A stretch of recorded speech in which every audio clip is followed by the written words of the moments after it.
Good evening. बहुत बहुत स्वागत है एक और प्यारे से सेशन में फेसबुक लाइव जो हम करते हैं माई वीज़ा ओवरसीज़ के साथ। और आज अगेन हमारे साथ मिस्टर दीप अरोड़ा हैं जो कि डायरेक्टर हैं माई वीज़ा ओवरसीज़ के। और हमेशा की तरह हम एक और कोशिश की एक अच्छा सा प्यारा इन्फॉर्मेटिव सेशन रखा जाए। जो भी कुछ अपडेट्स हमारे पास आते हैं हम ज़रूर कोशिश करते हैं आपसे शेयर करने की और राइट इन्फॉर्मेशन राइट टाइम पर आप पर पहुंचाने की कोशिश करते हैं। तो अब एक और चीज़ सुनने में आई थी, एक और अपडेट आया था कनाडा में जो बच्चे पढ़ाई कर रहे हैं, स्टडी वीज़ा पर हैं, उनके लिए काम को लेकर जो वर्क आवर्स हैं उनके कुछ बढ़ा दिए गए हैं। पहले कितने थे अब कितने हैं, किस तरह से अपडेट है, तो वो हम सर से बात करेंगे। बहुत बहुत स्वागत है सर आपका। Thank you Sonia. Thank you ji, हमें बताइए कि कितना काम अब कर सकते हैं, पहले कितना कर पा रहे थे, इस पर थोड़ा सा। Yes, so thank you so much Sonia. आपकी हार्डवर्क को सैल्यूट है। एज यूजुअल आप हार्डवर्क करती रहती हैं और पेरेंट्स और स्टूडेंट्स से बात करके आप जो भी क्वेश्चंस होते हैं वो आप लेके आती हैं। और मोटिव आपका भी वही है जो मेरा मोटिव है, जो माई वीज़ा का मोटिव है कि लोगों को एजुकेट करना, अवेयर करना कि कुछ अच्छा हो जाए लोगों के साथ। और Deep Arora director My Visa Overseas Ghumar Mandi से हम लाइव है। और जैसे आपको मालूम है कि every Friday at 5 o'clock we are there in your service. और हमारा जो सेकंड ऑफिस है वो श्री गंगानगर में है और मिस्टर सिकंदर वहाँ से ऑपरेट कर रही हैं। और एनी इंक्वायरी जो आपकी होती है वो आप उनसे पूछ सकते हैं श्री गंगानगर के पास, या आप फाजिलका के पास, या अबोहर के पास आपका रेजिडेंसी है, या आप मुक्तसर के पास है, तो श्री गंगानगर आपको अप्रोच ईजिली होगा। तो वहाँ पर आप मिस्टर सिकंदर से 10 to 6 अपॉइंटमेंट लेकर मिल सकते हैं। लुधियाना में मिलने के लिए आपको मालूम है माई वीज़ा ओवरसीज़ का नंबर 9815873700। तो उस पर आप किसी भी किस्म की इन्फॉर्मेशन ले सकते हैं। आज का जो सेशन है इट्स वेरी इंपॉर्टेंट। उसका रीज़न क्या है कि 5-6 दिन पहले कनाडा ने बहुत मेजर चेंजेस लेके आए हैं इमिग्रेशन में। और इसके साथ साथ मैं आपको सोने बताना चाहता हूँ कि यूके का भी एक अलर्ट जारी हुआ है, वो भी मैं साथ में बताऊँगा। तो जो मेरे फ्रेंड्स आज लाइव हमारे से जुड़े हुए हैं, तो कनाडा के साथ साथ हम एक वैसे हमारा जो लाइव का मेन मकसद था वो कनाडा ही है, बट यूके का अलर्ट अभी अभी जारी हुआ है। तो वो क्या है, क्या मेजर अपडेट्स हैं आपके लिए, क्या आपको प्रिकॉशंस रखनी चाहिए यूके के स्टडी परमिट के लिए, वो भी आपको अगले 10 मिनट बताएंगे। तो सबसे पहला जो अपडेट हुआ है कनाडा के लिए वो है आपके जो वर्किंग राइट्स हैं 20 आवर्स पर वीक, उसको बढ़ाकर अनलिमिटेड कर दिया गया है। जैसे कि ऑस्ट्रेलिया ने, आपको मालूम है कि 20 आवर्स की जो कैपिंग थी वो रिमूव कर दी और एक स्टूडेंट अब एक दिन में 24 आवर तक काम कर सकता है। डिपेंड करता है कि सिचुएशन क्या है। मतलब जैसे ऑस्ट्रेलियन गवर्नमेंट को कोई इतराज़ नहीं है, कोई ऑब्जेक्शन नहीं है कि आप कितने भी घंटे अपनी कैपेबिलिटी के मुताबिक काम कर सकते हैं। ऐसे ही उसी प्रोजेक्शंस को फॉलो करते हुए कनाडा ने भी एक बहुत ज़बरदस्त एवर इन द हिस्ट्री ये एक सजेशन, एक निर्णय लिया है, एक डिसीजन लिया है कि कोई भी स्टूडेंट अब कनाडा में जिसको स्टडी परमिट मिल चुका है, इवन 7 अक्टूबर के बाद भी जिनके पास स्टडी परमिट आ चुका है, वो 15 नवंबर 2022 से लेकर 31 दिसंबर 2023 तक, इस टाइम ये टेम्परेरी फेज है, चाहे हो सकता है इसको कंटिन्यू कर ली जाए, एक्सटेंड हो सकता है। और मुझे लगता है कि जैसे एक लेबर शॉर्टेज चल रही है कनाडा में, तो एक्सटेंशन वुड बी पॉसिबल। तो 15 नवंबर 2022 से लेकर 31 दिसंबर 2023 तक कोई भी स्टूडेंट जब वो कनाडा में लैंड करता है स्टडी परमिट पे, तो वो 20 आवर्स की जो पर वीक की, जैसे 4 घंटे पर डे आप काम करते थे, उस कैपिंग को रिमूव कर ले गया। तो ये एक बहुत बड़ी खुशखबरी है और ये एक बहुत बड़ा एक मोटिवेशन है।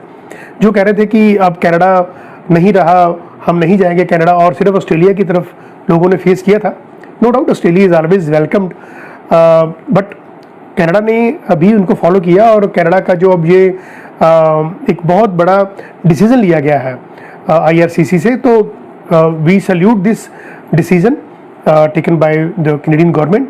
और अभी जो इलेक्शंस का चल रहा था, अभी डिसीजन जो पेंडिंग था, ये डिसीजन 15 नवंबर के नज़दीक आएगा। अभी ये एक प्रोजेक्शन है और आपको जान के बड़ी खुशी होगी कि इसके साथ साथ एक बहुत बड़ा अपडेट और भी है। 20 आवर्स की कैपिंग को रिमूव करके जो अनलिमिटेड टाइमिंग्स कर दिया गया है, इसके साथ एक बहुत बड़ा अपडेट ये है कि इमिग्रेशन लेवल को अभी 2023, 2024 और 2025 की जो इमिग्रेशन लेवल प्लान है वो भी प्रोजेक्शन में है। और उसमें क्या होगा कि 2023 की बात करें तो इसमें जो इमिग्रेशन है जो होगी, और उसमें चाहे वो इकोनॉमिक क्लास है, चाहे फैमिली क्लास है, चाहे वो ह्यूमैनिटेरियन क्लासेस पे लोग जाएंगे, तो 4,47,055 लोग 2023 में कनाडा में माइग्रेट हो सकेंगे। पूरे वर्ल्ड की ये बात कर रहा हूँ कि 4,47,055 लोग 2023 में चले जाएंगे। इनकी अब एक कैप बन गया है। 2024 में ये बढ़ाकर 4,51,000 किया गया है, और 2025 में अभी कंफर्म नहीं है, बट 5 लाख की फिगर को टच करेगा। Has not been announced till now, तो अभी अनाउंसमेंट नहीं हुई, बट फिर भी ये 5 लाख की फिगर को टच करेगा। तो ये सेकंड बहुत बड़ी अपडेट थी कनाडा के लिए। और साथ साथ में आपको मैं ये कहना चाहता हूँ कि 2021 का जो आंकड़ा था वो 4,05,000 का था, और 4,47,000 से 4,91,000 से 5 लाख, मतलब लगातार ये जो वेलकमिंग नेचर है कनाडा की वो बढ़ती जा रही है। और अप्रॉक्सीमेटली 10 से 15% हर साल लोगों का जो माइग्रेशन है, जो इमिग्रेशन है, वो पॉजिटिवली बढ़ रहा है। तो it's good news for all over the world people कि आप कनाडा में अब इजीली जा सकते हैं, कोई बहुत बड़ी आपको दिक्कत का सामना नहीं करना पड़ेगा। और साथ साथ में एक जो अपडेट और भी है कि जब आपको मान लीजिए कि स्टडी परमिट मिल गया और आप कनाडा जाने के लिए तैयार बैठे हुए हैं, कोशिश करिए कि आप जल्दी मत कीजिए वहाँ पर, क्योंकि immigration they can ask you question कि आप सपोज आपका जो इनटेक है वो जनवरी इनटेक है, तो अभी आप जा रहे हैं या आप नेक्स्ट मंथ जा रहे हैं, तो क्वेश्चन कैन बी देयर कि why you are going so early. और दूसरा, सपोज आप लेट भी जा रहे हैं तो ट्रैवल सपोर्ट लेटर या एक्सटेंशन लेटर आपके पास होनी चाहिए, ताकि आपको इमिग्रेशन में कोई दिक्कत ना आए। तो ऐसी ऐसी जो बातें हैं वो हम लगातार आपके साथ अपडेट करते रहते हैं। तो मोटी मोटी बात है कि 20 घंटे की कैपिंग उठा ली गई है, और जो प्रोजेक्शन लेवल है, जो अनाउंसमेंट हुई है प्रोजेक्शंस की 2023, 24 और 25 में 447 और 451 और 491, 451 और 5 lakhs, इसके रिगार्डिंग आपको ये अपडेट देने की कोशिश की गई है। और साथ में मैं आपको ये भी कहना चाहता हूँ कि जो स्टूडेंट वर्क परमिट में अभी है कनाडा में, और उनका मान लीजिए कि अभी एक्सटेंशन आने वाला है, मतलब उनका वर्क परमिट खत्म हो गया, तो ये ऑटोमेटिक प्रोसेस पे आ गया। अब उनको जाके अप्लाई करने की जरूरत नहीं पड़ेगी, ये ऑटोमेटिकली प्रोसेस होगा। हाँ, अब डिपेंड करता है कि ये स्टूडेंट ने वर्क में और स्टडी में क्या बैलेंस बनाया नहीं बनाया, वो there are so many factors, वो तो साथ में चलती हैं। पर यदि आप बिल्कुल क्लीन प्रोफाइल के हो तो आपका जो वर्क परमिट की एक्सटेंशन है वो ऑटोमेटिकली प्रोसेस पे होगी। यहाँ पर एक क्वेश्चन ये आ रहा है कि ये किन स्टूडेंट्स को मिल रहा है, जो एग्जिस्टिंग स्टूडेंट्स हैं या आने वाले टाइम में जो स्टूडेंट्स जाने वाले हैं आगे, जो जिनको स्टडी वीज़ा मिलेगा उनके लिए है? जी बिल्कुल। देखो, जिनका तो वीज़ा लग चुका है 7 अक्टूबर तक, जिनके वीज़ाज अप्लाई भी कर दिया, जिनको वीज़ाज लग चुके हैं वो तो है ही हैं, अभी वो इंडिया में भी है, बल्कि उनके लिए भी वो 20 आवर्स का जो कैपिंग है वो रिमूव करती है। ठीक है सर, तो मतलब वो ज़्यादा से ज़्यादा काम कर सकते हैं और ज़्यादा से ज़्यादा अर्निंग भी कर सकते हैं उसके साथ साथ।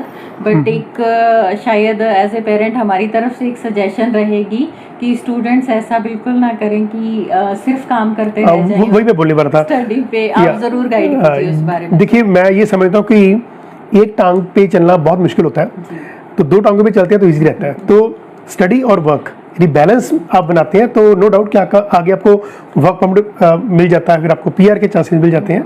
तो आप वर्क और स्टडी का जो बैलेंस है ये प्रॉपर बनाइए, तभी आपको आगे सक्सेस मिल पाएगी। ऑब्वियसली कुछ हार्ड वर्किंग बच्चे हैं जो अपनी नेक्स्ट ईयर की फीस भी इसमें से जमा करते हैं। बिल्कुल उनको करना पड़ता है काम, बट थोड़ा ध्यान दीजिए, बैलेंस पकड़ कर चलिए। ऐसा नहीं आप अगले साल की फीस तो जमा कर लें, लेकिन इस साल की आपकी स्टडी में किसी तरह की कोई हर्डल आ जाए, कोई फेलियर जो है वो that is not acceptable bye the Canadian government. तो फेलियर नहीं होनी चाहिए। जी, फर्स्ट ऑफ ऑल जितना टाइम स्टडी को रिक्वायर्ड है उसके बाद जो आपके पास टाइम बचता है आप ज़रूर काम कर सकते हैं। वीकेंड्स पर थोड़ा ज़्यादा काम कर सकते हैं, या वीकडेज़ में ज़्यादा काम कर लिया तो आप वीकेंड पे अपनी स्टडी को ज़रूर कवर अप कर लीजिए, उसमें कोई दिक्कत नहीं है। वही उसे बैलेंस कहते हैं कि मान लीजिए आपने काम भी किया तो साथ में जो वीकेंड्स है वहाँ पर भी आप काम कर सकते हैं, पर स्टडी को आप अपना, क्योंकि आपका प्रायोरिटाइज है, जो आपकी प्रायोरिटी है वो तो स्टडी है। आप उस चीज़ को छोड़ के आप आगे वर्क के लिए आप डेडिकेटेड हो जाएंगे तो वो आपका जो पर्पस है वो सॉल्व नहीं होगा। ये एक बहुत अच्छी बात रही कि कनाडा गवर्नमेंट इज इनवाइटिंग और accepting more and more immigrants, तो ज़्यादा हमारे लिए भी इजी हो जाएगा, इंडियंस के लिए ऑल ओवर द वर्ल्ड वो एक्सेप्ट कर रहे हैं ज़्यादा विजिटर्स को, जो कि एक अच्छी बात है। अगर उन्होंने उनकी एक्सेप्टेबिलिटी ज़्यादा है हमारे प्रति तो हमारे लिए वीज़ाज़ के जो अप्रूवल हैं वो ईजी हो जाएंगे। और सर एक और आप अपडेट देने वाले हैं जो यूके से रिलेटेड है, तो आप प्लीज़ उसके बारे में बताइए। यस, यूके का अलर्ट बहुत ज़बरदस्त जारी हो चुका है। ये एक अलर्ट ही है, इट्स नॉट इम्प्लीमेंटेड एक्चुअली। सो ये मत सोचना कि माई वीज़ा कह रहा तो ये इम्प्लीमेंटेड हो चुका हुआ है। सबसे बड़ा अलर्ट अब यूके के लिए ये है कि जनवरी इनटेक के जो स्टूडेंट्स हैं, जो उनके डिपेंडेंट हैं, वो जो है वो काम नहीं कर पाएंगे। It will be not good news for UK people कि जो जा रहे हैं वहाँ पर। तो पहला तो अपडेट यही है, अलर्ट यही है कि जनवरी इनटेक के जो स्टूडेंट जाएंगे उनके डिपेंडेंट वहाँ पर काम नहीं कर पाएंगे। दूसरा साथ में एक अलर्ट और भी जारी हुआ है कि स्टूडेंट को अब जनवरी ऑनवर्ड फुल टाइम फीस जमा करानी पड़ेगी, जैसे हम लास्ट टाइम भी कहते थे।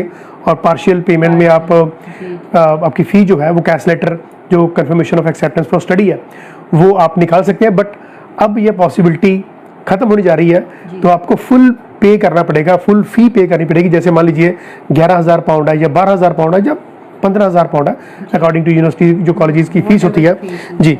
और सबसे एक और बड़ा अलर्ट ये भी हुआ कि जो फेलियर स्टूडेंट है उनको आगे कंटिन्यू नहीं कराया जाएगा, तो आपको वहाँ पर पढ़ना ही पड़ेगा।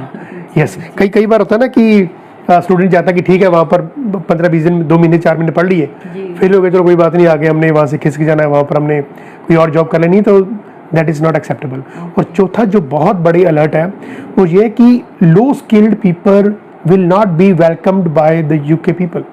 अब यूके वालों ने लो स्किल्ड लोगों को बाय बाय कर दी है। मैं शुरू से कहता आ रहा था कि जो स्टूडेंट यूके जाना चाहते हैं उनके पास यदि स्टेम कोर्सेज है, STEM, मैं बार बार बोलता हूँ कि science, technology, engineering and mathematics, इन लोगों की वहाँ पर बहुत वैल्यू है, बहुत इंपॉर्टेंस है। वहाँ पर ये हाई स्किल्ड में आ जाते हैं। अब लो स्किल्ड में कौन आते हैं, जिसने ड्राइंग लिया, पेंटिंग लिया, फाइन आर्ट्स लिया, ऐसे जो स्टूडेंट होते हैं या लैंग्वेज में आते हैं, तो उनके लिए वहाँ पर एक्सेप्टेबल, या फिजिकल एजुकेशन ले लिया, ड्राइंग ले ली, तो ऐसे स्टूडेंट्स की वहाँ पर लो स्किल्ड कैटेगरी में आते हैं। तो नाउ लो स्किल्ड कैटेगरी वालों को अब जनवरी ऑनवर्ड वीज़ाज नहीं मिलेगा। ये बहुत बड़ा अपडेट है, और अभी ये अपडेट आने वाले हैं, अभी और अलर्ट आएंगे। और सबसे बड़ा अलर्ट ये है कि ये सारी चीज़ें मैक्सिमम पंजाब और हरियाणा के जो लोग हैं उन पे ये गाज गिरने वाली है, क्योंकि आपको मालूम है कि पंजाब और हरियाणा के जो लोग हैं ये थोड़ी सी ज़्यादा चतुराई करते हैं, ये क्लेवरनेस ज़्यादा अपनी यूज़ करते हैं कि फ़ंड शो कर दिए, या जाली सर्टिफिकेट लगा दिए, कोई फेक डॉक्यूमेंट्स लगा दिए, या एक्सपीरियंस सर्टिफिकेट कोई जाली लगा दिए। तो अब आपको बचना पड़ेगा, चाहे ये यूके की बात नहीं, ये ऑल ओवर वर्ल्ड है। कहीं पर भी आप जाते हैं एथिकल एजुकेशन लो, ऐसा नहीं कि भी आइल्स भी आपका फेक और एक्सपीरियंस फेक और एजुकेशन भी फेक। अब उनका बस चले तो सिर्फ पासपोर्ट रह गया, वो भी फेक बना के भेज दें, तो थोड़ा बच के रहिए, और बाकी को इम्पैक्ट पड़ता है। आप जब कुछ लोग गलत करते हैं तो बाकी पे बहुत बुरा इम्पैक्ट पड़ता है। जी बिल्कुल। और एक बार और मैथ्स आ गया इसके अंदर हमारी बातों में कि मैथ्स को कभी भी अवॉइड ना कीजिए। बचपन से ही बच्चों को मैथ्स से थोड़ा सा उनको बेस अच्छा बना के रखिए, फाउंडेशन, सो दैट वो मैथ्स को अवॉइड ना करें। कम आता है, ज़्यादा आता है, स्टिल वो उसके साथ कोप अप करते जाएं, मैथ ज़रूर करें। और दूसरी ऑब्वियसली एक बात है, जो लो स्किल्ड वर्कर्स को वो क्यों एक्सेप्ट करेंगे भी वीज़ा जो कम दे रहे हैं। ऑब्वियसली अगर उनका कोई योगदान ही नहीं है उस कंट्री के डेवलपमेंट में, कुछ अच्छा स्किल नहीं है, जाके कुछ योगदान नहीं दे सकते, या लेबर की जो दिक्कत है उसको दूर नहीं कर सकते, तो फिर उनका वेलकम नहीं होगा।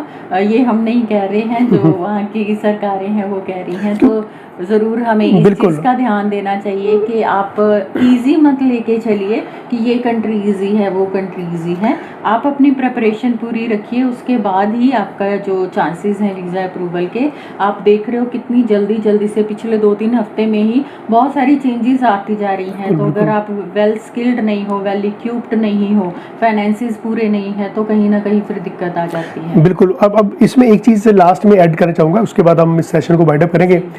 लोगों ने क्या किया कि यूके को एक रीच बना लिया एजुकेशन के माध्यम से, कि वैसे तो 18-19 साल 20 साल का 22-25 साल का लड़का नहीं जा सकता, उसके पास हैवी ITS होनी चाहिए, हैवी बैंक बैलेंस होना चाहिए, बहुत कुछ एक्सप्रेशन ऑफ इंटरेस्ट होना चाहिए कि वापस आएगा। स्टडी वीज़ा में तो चलते ही नहीं है, लोगों ने 6-6 महीने का वीज़ा लेके जाना शुरू कर दिया। वो उसमें भी बड़ा क्वेश्चन मार्क आ गया कि लोग 6 महीने का वीज़ा लाके वहाँ पर करेंगे क्या, वहाँ पर इसीलिए पार्शियल पेमेंट जो फी का उन्होंने ऑप्शन दिया था वो हटा रहे हैं। बिल्कुल। तो there are so many factor, एक फैक्टर नहीं होता। जब आप एक भेड़ चाल एक लाइन पे चल पड़ते हैं तो वो क्वेश्चन मार्क के दायरे पे आता है, वो उस पर डाउट आना शुरू होता है कि ऐसा क्यों सीरीज चल रही है।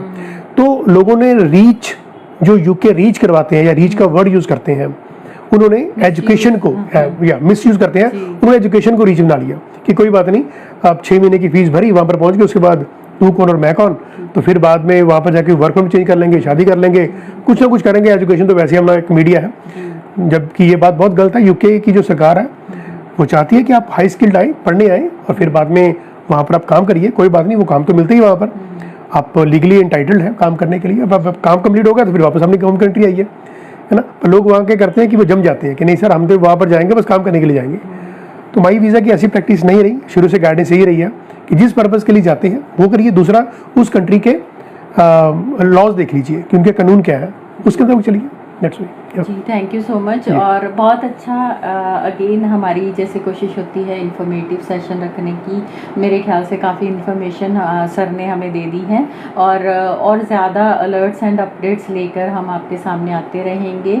नेक्स्ट फ्राइडे फिर 21 अक्टूबर को जो 5 बजे फेसबुक लाइव पर आपके सामने आएंगे, और आप ज़रूर हमारे साथ जुड़िए। बहुत बहुत शुक्रिया आपका आने के लिए। शुक्रिया जी, बहुत बहुत शुक्रिया। थैंक यू जी, आपका भी बहुत शुक्रिया। Thank you so much. Thank you.